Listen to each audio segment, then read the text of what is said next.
Hello everyone, this is Rohan Mishram again, and we would be continuing our discussion on dynamic programming in this lecture and the subsequent lecture as well.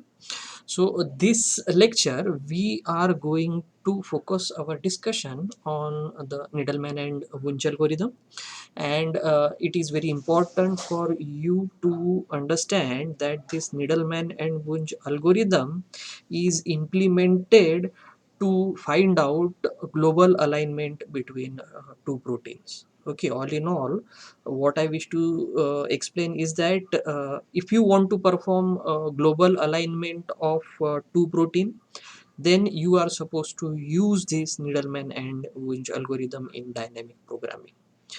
The objective of performing global alignment is to align the two sequences from one end to another end throughout the entire sequence length. Then we say that we are trying to perform the global alignment. So being said that, Needleman and Wunsch algorithm is to be used when one is interested in performing global alignment.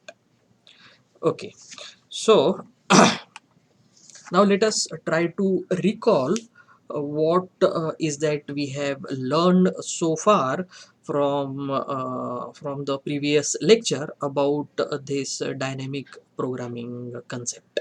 Okay, so in our previous lecture I have shown you a small example. Okay, in that was a very hypothetical example, and what I wish to what I wish to teach you in that previous small algorithm are the following stuff. Okay, so you should understand that the very first thing that you should understand about this dynamic programming algorithm, that is Needleman and Wunsch, is that it is a three-step process.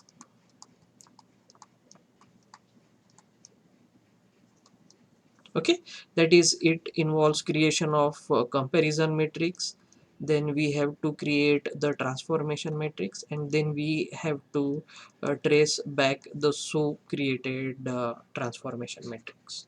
So it is basically a three-step process. Second thing that you should know, that there are rules rules of scoring residue substitution in an alignment when you prepare the comparison matrix.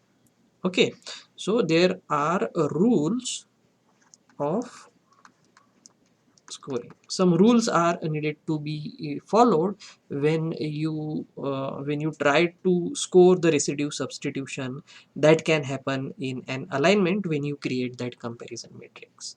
Okay, third thing that you should remember, that there are also rules for transforming a comparison matrix. Rules are needed to be followed while you transform the comparison matrix. The fourth thing that you should learn is that some specific path is needed to be followed while transforming the comparison matrix. That is, specific path is needed to be followed. Okay, so it is not like you can create the transformation matrix in any way.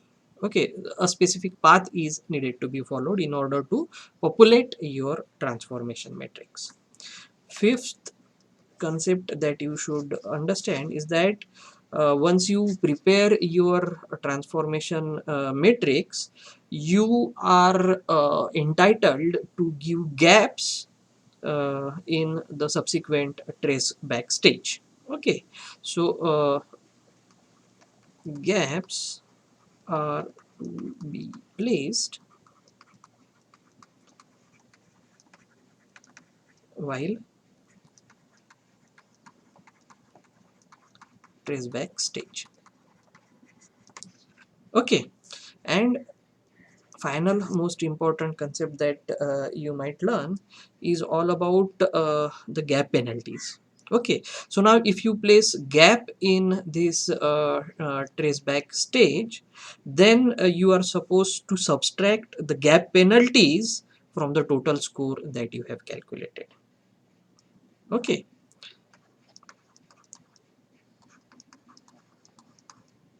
subtract the gap penalties.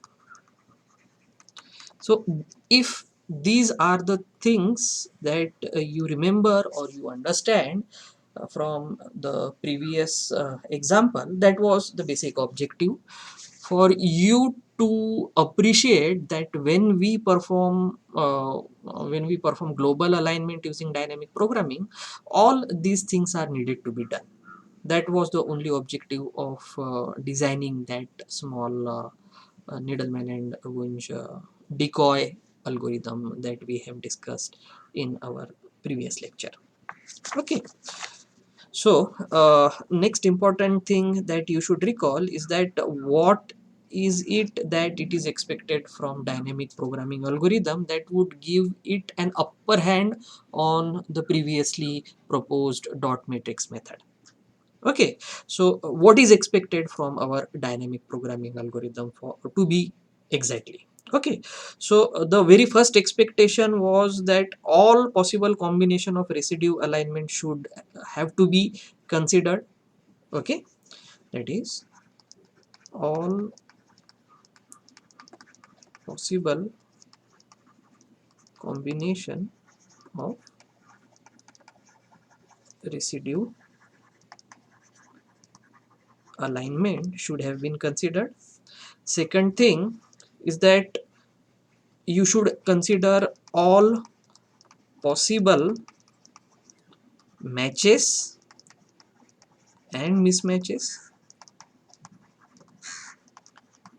when you align the two sequences using this dynamic program.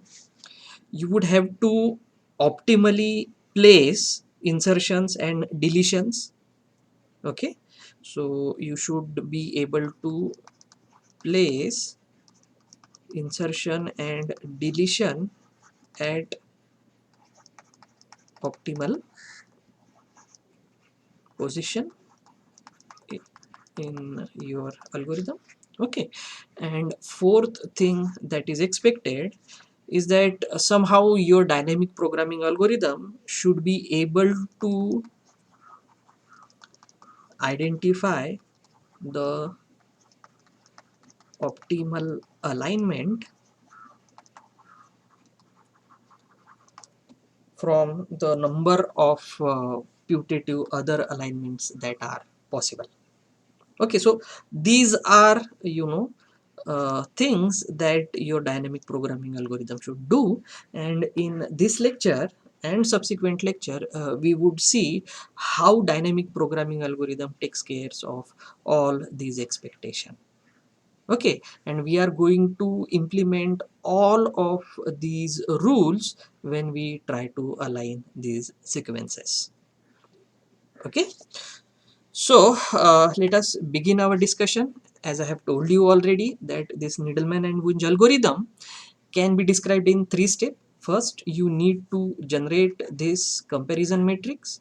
Then you need to transform the generated comparison matrix. And final step would be the traceback procedure. Okay, so let us begin with the very first step, that is generation of the comparison matrix. Okay, so this comparison matrix is generated by substituting the log odd values from scoring matrices like PAM or Blossom that we have discussed in our previous lecture. Okay, so your PAM series of scoring matrix, we are going to use PAM 250 scoring matrix in this case, or either you can use this Blossom series of scoring matrices like Blossom 45 and some another variant. So the thing is, whatever we have learned in our previous lecture about this PAM 250 or Blossom 45 uh, scoring matrix, we are going to use the values from these scoring matrix, the values that we call it as log odd values from this scoring matrix for generating this comparison matrix. Okay, so for the sake of simplicity, let us consider aligning two hypothetical sequences that I have shown over here. The first sequence, the first protein sequence is having residues like V, E, D, Q, L, Q, K, L, S, K, C, N, and another candidate is having the sequence V, E, N, K, L, T, R, P, K, C, D. This is an entirely hypothetical sequence. These two are entirely hypothetical sequences. Okay, so now the comparison matrix for these two hypothetical sequence can be constructed as shown. Okay, so what I have done is that I have kind of constructed a part of the comparison matrix for the given two sequences. What you can see over here is just a small part of the entire comparison matrix that is needed to be generated, right? So now in order to populate this comparison matrix, we are going to use this scoring matrix. So this is the PAM 250 scoring matrix that we are going to use, or that we are going to refer when we generate this comparison matrix, or when we populate the comparison matrix that is to be to generate a comparison matrix for these two sequences. Okay, so now the task is very simple. You can begin populating this comparison matrix in any way you wish. There is no path that is needed to be followed, at least your comparison matrix is concerned. Okay, you can fill up any box at any time. Okay, so how do we populate our comparison matrix now? Okay, so it is quite very simple. So now suppose we want to populate this position in our comparison matrix. Okay, so this position corresponds alignment of V to V, or what we can say that we need to find out the replacement odd of V getting replaced with V. So how can you identify that? Identify these two amino acid residue in your PAM250 scoring matrix, that is we have located here, and see where they intersect. These two V and V, replacement of V and V, the replacement odd value of V getting replaced with V is 4. We have identified this value. Next thing that you are supposed to do is to take this value of 4 and populate it into the comparison matrix as shown here, like 4. Next, we'll say for example, you are supposed to now populate this position in your comparison matrix. To do this, this position corresponds to alignment of E with V. Now let us locate this E and V in our PAM250 scoring matrix. This is where they are. So do I reduce the speed if it is disturbing you? Okay. So when we use where we were talking about replacing this, we were talking about populating this box. Okay, so we would locate these two values in our comparison in our PAM250 scoring matrix like this, and the this is something called as the substitution odd value of E getting replaced with V.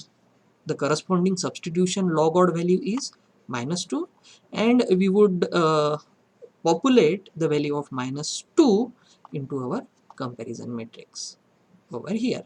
So we have the value of minus 2. Now similarly, next position that correspond to alignment of D with V, identify the corresponding amino acid residue in your PAM 250 scoring matrix, find out their substitution log odd value, that is minus 2, and place that minus 2 value in your comparison matrix in the respective box, something like this.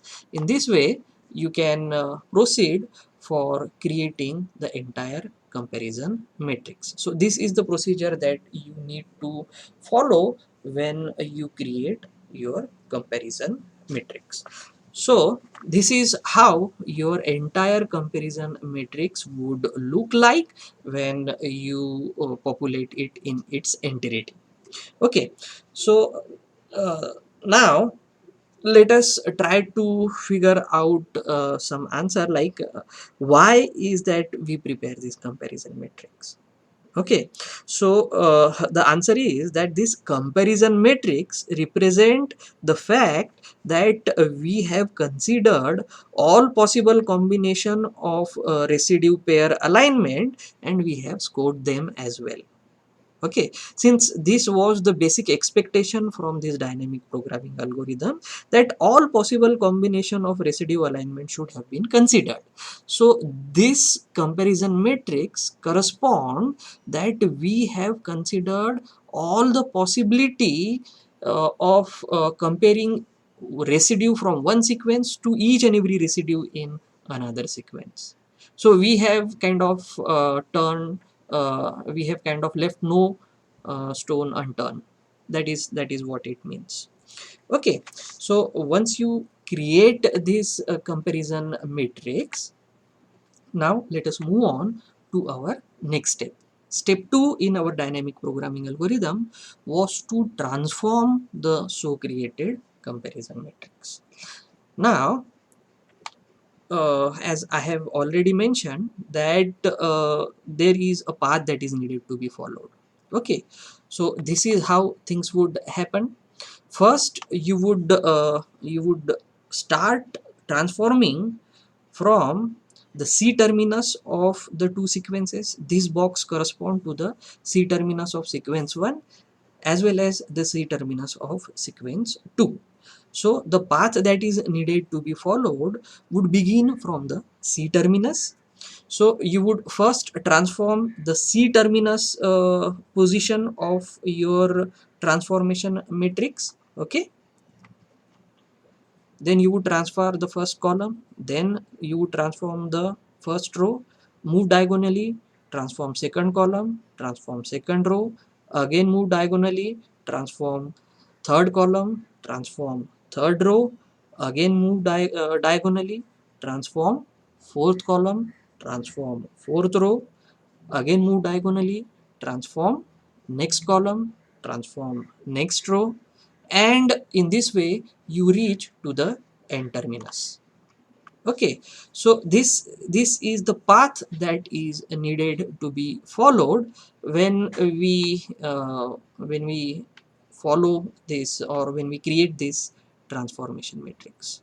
Okay, so as I have already mentioned, well, let us now create a fresh new transformation matrix that we need to populate. Okay, so this is something you can call it as your empty transformation matrix. Okay, so what do we need, how do we need to populate this transformation matrix? We need to follow a specific path, right?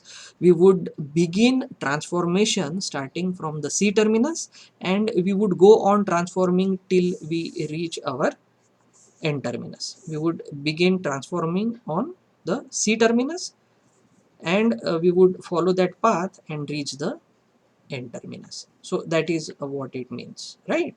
So this box corresponds to the C termini, therefore we will start our transformation from here. First task would be to transform the first column and then the first row. Okay, so now let us begin transforming your or you can say populating your transformation matrix. Okay, now let us call the box that we need to populate in our transformation matrix, let us call it as the current box. So we need to fill up this box in our transformation matrix. So let us call it as the current box. So this would be our current box, right? So set this box as current box, and what we are supposed to do is that we are supposed to note the value from the previously generated comparison matrix as P.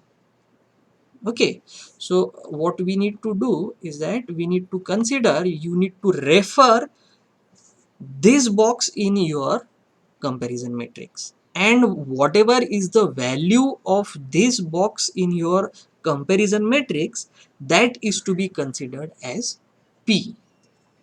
Okay, we would call that value of P for the corresponding box in your comparison matrix. So now what you can do is that you can refer back to your comparison matrix and see what was the value at this location, and you would end up identifying that the value at this location in your comparison matrix was 2. Therefore, we have set the value of P as 2. These values come from where? These values come from comparison matrix. Okay. Then what you need to do is that you need to note what is the value in the transformation matrix in the previous diagonal box. So whatever is the value in the previous diagonal box in the transformation matrix, we would call this value as Q. So this value would be called as Q. Okay, so this value Q is always to be referred from the transformation matrix. Only the value of P is to be referred from the previously made comparison matrix. Okay, so the value of Q in transformation matrix is null. Okay, we would call it as null. We cannot give the value of 0, because if we provide the value of 0, 0 still has got some meaning. Why? Because there might be some substitution log odds that might have value with 0, and you might somehow get confused. So in order to avoid that confusion, if there is no value, we would call it as null value. Okay, so the value of Q is supposed to be null. Next, what you are supposed to do is that in the row of this Q, you are supposed to leave this box of Q and find out what is the maximum value in that row in this direction. Okay, so still there is nothing over there. Okay, what you are supposed to do is that note the maximum value in the row of Q excluding this Q as R. So the value of R is of course null. Next value that you are supposed to be considering is what is the maximum value in the column of Q excluding Q as S. You would note that value as S. So of course the value of S is also null over here. So now you have kind of figured out what is the value of this box in your comparison matrix, right? What is the value of the previous diagonal box in transformation matrix? What is the value of the highest number that is present in the row of Q excluding Q as null? That value is called as R. It is also needed to be considered from the transformation matrix. And the final value of S that correspond to the highest value in the column of your column of your Q excluding Q as S. This is also to be inferred from your transformation matrix. So next what you are supposed to do is that find out which is the maximum value from this Q, R and S. So the maximum value from Q, R and S, all three are null value. therefore the maximum value is also null. Okay, so once you find out maximal value of this Q, R and S, that is the value from previous diagonal box, the value from its value from its row, and the value from its column. So whatever value is maximum, you would call it as maximum of Q, R and S. In this case, it is null. Okay, so what in next step, what you are supposed to do is to add this maximal value from Q, R and S to the value of P that correspond to the comparison matrix value. Okay, so what is the value of P? The one for this current box that is present in your comparison matrix, that is 2. And what is the maximum value of Q, R and S? That is null. So 2 plus null would give you 2, and hence you are supposed to populate 2 in your transformation matrix. Okay, that is how things happen. Okay, so in this way, put 2 in the box of transformation matrix, that is current box in your transformation matrix, and you get 2. Okay, similarly, once we have transformed this particular box, we are supposed to move in this direction. Now we are supposed to transform the first column, and then we are supposed to transform the first row. So the next box would be this one. Okay, if we follow that path, the next box that is needed to be transformed, the next position that is needed to be transformed would be the alignment of this N with C. Okay, so now let us first calculate, set this box as the current box. Okay, and we are supposed to note what is the value from the comparison matrix as P. Okay, so now again go and refer to the comparison matrix that you have created, that what is the uh, value of alignment of N with C. So you would kind of figure out that must be minus 4. Okay, so the log or substitution value of alignment of this N with C is minus 4, and this value is calculated from your, or is taken from your comparison matrix. Okay, so do the same thing as we have done. Find out what is the value in the previous diagonal box in your transformation matrix. Over here it is null, therefore the value of Q is null. Okay, then leaving this box of Q, you need to find out what is the maximum value in its row.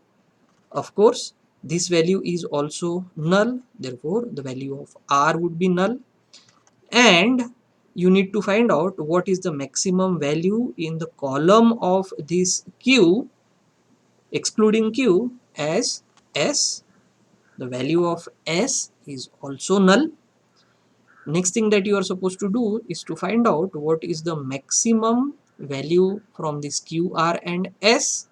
Of course, that is null. Whatever is the maximum value from this is supposed to be added to 4. The null is added to minus 4, and that would give you the value of minus 4. You would put this value of minus 4 over here in your transformation matrix. Okay, so you would put this minus 4 in the current box of your transformation matrix, and therefore you populate it with minus 4. Okay, then move on to the next. What is the value of P in the comparison matrix? The value of P in the comparison matrix is 0. Then find out what is the value of value in its previous diagonal box in the transformation matrix. The value is of course null. What is the maximum value in its column? Of course that is null. What is the maximum value in its row? That is also null in this case. What is the maximum value from Q, R and S? Of course that is supposed to be null. Now you are supposed to add the value of P with whatever is the maximum value from Q, R and S. Therefore 0 plus null, that would give you 0. You are supposed to put 0 over here in your current box of your transformation matrix. Okay, so in we would again do the same thing with the next box. Okay, from comparison matrix, the value of alignment, or you can say the value of substitution of this n with p is 0.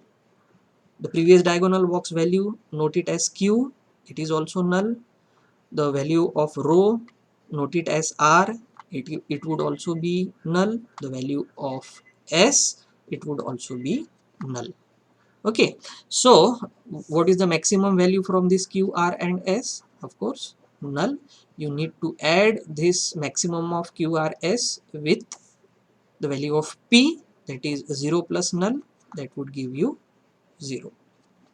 Okay, so the thing is that in this way, for your first row here and for your first column, that is here, okay, for your first row and your first column, the value of q, r and s will always remain null.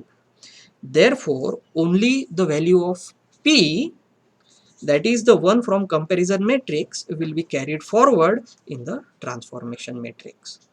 So therefore the first row and first column in your transformation matrix will remain the same as they are present in your comparison matrix.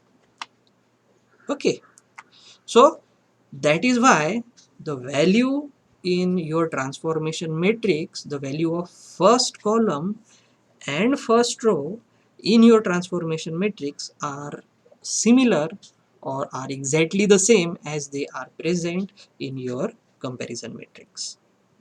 Okay, so what is our next step? We need to move diagonally.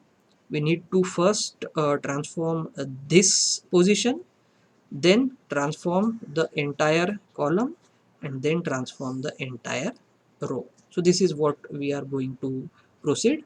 Move diagonally up, transform the entire column, and then transform the entire row. Okay, so now things would begin to change. Okay, so let us now try to figure out what might be the transformation value for this current box that correspond to the alignment of C with C. Okay, so now let us check out in our comparison matrix what is the replacement odd of C getting replaced with C. Okay, we would set that value as P, and the value of P is 12. Okay, so this came from your comparison matrix. Okay, then what is the value in your previous diagonal box in the transformation matrix? We would set it as q. The value of q over here, as you can see, it is 2, right? This came from transformation matrix. So now what is the maximum value in its row? The maximum value in its row is of course null. We would note null as the value of r, and similarly find out what is the maximum value in its column. Okay, that is of course null. We would note the value of q as null over here. Okay, so now what is the maximum value of q, r and s? It is not null, but in this case it has now become 2. And in order to place this value, in order to place, or you can say in order to transform this box, what we need to do, we need to find out, or we need to add the maximum of this q, r and s to p. We would add this maximum number from q, r, s to the value of p. What is the maximum of q, r, s in this case? It is 2, right? So we would add 2 to the value from comparison matrix, that is 12. The resulting value would be 14, and this 14 is supposed to be placed here. Okay, therefore we put 14 in the transformation box of the in the current box in the transformation matrix. Okay, like this. Okay, so let us move one box up. Do the same procedure. Note the corresponding value in the comparison matrix that correspond to alignment of C with K. Note it as P. So the value of P is -5. Okay. Then check out what is the value in its previous diagonal box over here. Note the value as Q. The value of Q in this case is -4. Figure out what is the maximum value in its row.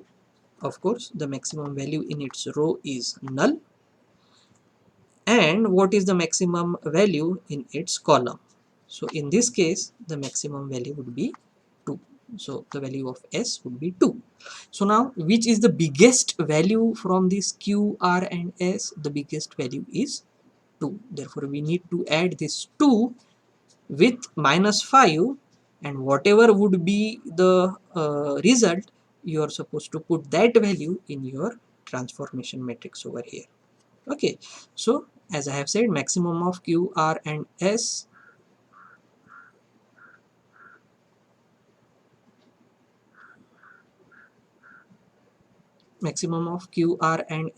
is supposed to be 2 here.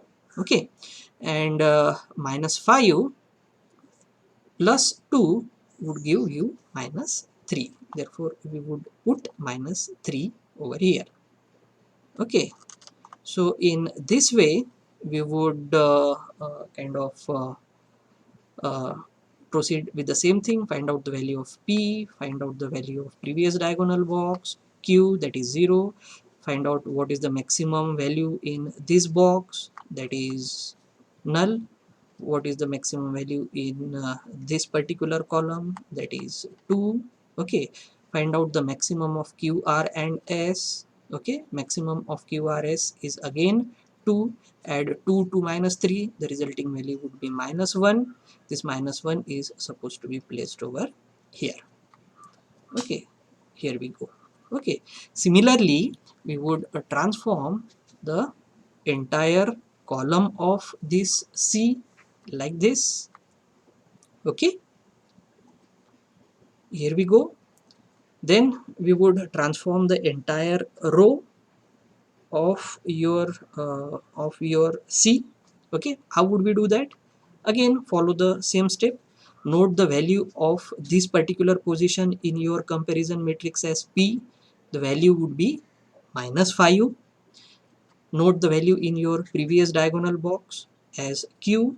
Therefore, Q would be -5. Note the value, maximum value in its row, that is -2. The value of R would be 2. Sorry, the value of R would be 2. And note down the maximum value in your column. The maximum value is of course S, and that is null. So what is the maximum of this Q, R and S? The biggest value of these three, that is 2. -5 plus 2, that would be -3 over here. Okay, and we would put -3 in this box. Okay, so move in this direction now. Set this as a current box. Note its value from the comparison matrix as P. Note the value from the previous diagonal box from the transformation matrix as Q. The value of Q would be 0. What is the maximum value in its row? That is 2. Therefore, the value of R is 2. What is the maximum value in its column? Of course, null. Therefore, the value of S would be null. Which is the biggest value of Q, R and S? 2. Okay, maximum of QRS is 2. We would add this 2 to the value of comparison matrix, that is 0. 0 plus 2 would give you 2, and therefore we would put the value of 2 in the transformation matrix as the current box value, that is 2. Okay, so in this way we would transform the entire row of this C. This is how you do it in this direction. Therefore, you would transform the entire row. Okay, now what is next to be done? We would move diagonally up, transform the first column, then transform the first row. Okay, so this way move diagonally up, transform the first row and transform the first column. Okay, and in this way you can transform the value given like this. Okay, good. So now let us calculate what might be over here. Okay, just to give you an example, right? So this set this value as current box. Note what is the value of the current box in your comparison matrix. The value of this comparison matrix would be P, set it as P, and the corresponding value of C getting aligned with P is 1. Okay, now note what is the what is the value in its previous diagonal box. Note it as Q. The value of Q is 19. What is the maximum value in its row? We would note it as R. R is 0. Okay, what is the maximum value in its column? Okay, maximum value is 0. Note the value of S as 0. Now try to find out what is the maximum value of Q, R and S. We have got 19. What we would do next is maximum of Q, R, S plus the value of P, that is 19 plus 1, that would give you 20. So over here this 20 should be placed over here. Once you transform this position, transform the entire column, then transform the entire row. Okay, this way. Okay, so once you do this, again we would move diagonally up. Let me transform you this box. Okay, so how do we do that?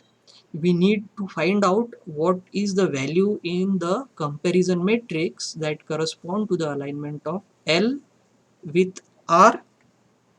Okay, the substitution log odd value of L with R is the value of P would be -3. Okay, here is your current box. Check out what is the value in your previous diagonal box. The value of Q over here is 20. What is the maximum value in the row excluding the value of Q? You have got 14. Therefore the value of R would be 14. What is the maximum value in the row of your Q? Okay, excluding Q, that is 14. Okay, so the value of S would also be 14. Now what is the maximum value from this Q, R and S? Of course 20. The maximum of Q, R and S is 20. You need to add this maximum of Q, R and S to the value that we have derived from your comparison matrix, that is the value of P. What you would get? 20 minus 3. 20 minus 3 would be 17. Therefore you should get the value of 17 over here. Once you get the value of 17 over here, you need to proceed for transforming this entire column and then transform this entire row. So here we go. Again move diagonally. First transform this particular box. Okay, I will do it for you. Note down what is the value of this box in your comparison matrix as P. The log odd substitution of K getting substituted with T is 0. Now, okay, what is the previous diagonal box value? Note it as Q. Q ka value is 17. Then what is the maximum value in its row? Note it down as R. The maximum value in its row is 19. What is the maximum value in its column? The maximum value is 16. Note it as the value of S is 16. Find out what is the maximum value from this Q, R and S. That is 19. Okay, add this 19 to the value from your comparison matrix. 19 plus 0, that would give you 19, and this 19 should be present over here. After transforming this, proceed for transforming its row, proceed for transforming its column, and then proceed for transforming its row. So this is what would happen. Then again move diagonally up. Okay, I would do this for you. Okay, the value would be 21. Okay, uh, again then move diagonally up. Okay, again move diagonally up, do the same thing. Okay, this would be the final thing that I would be doing for you. Note the corresponding value in your comparison matrix. The log odd substitution value of D getting substituted with K is supposed to be 0. Therefore the value of P would be 0. Okay, what is the value in your previous diagonal box?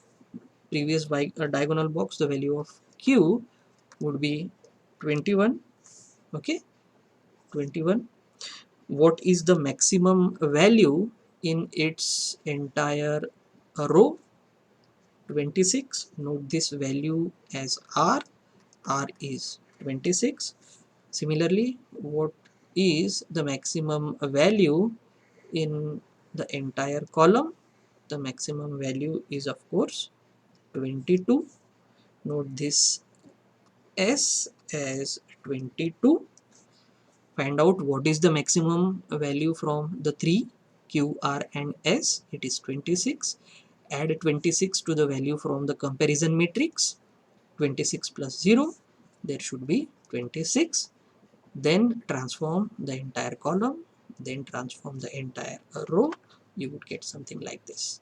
In the similar way, reach till the final n terminus. So in this way, you have created your comparison matrix. You have transformed your comparison matrix to transformation matrix. Okay, so this is the these are the steps that you are supposed to be following while the process of transformation is in progress. Okay, so let us stop here. In our next video, we would try to understand the subsequent concepts of Needleman and Wunsch algorithm. Okay, that is all for you for now.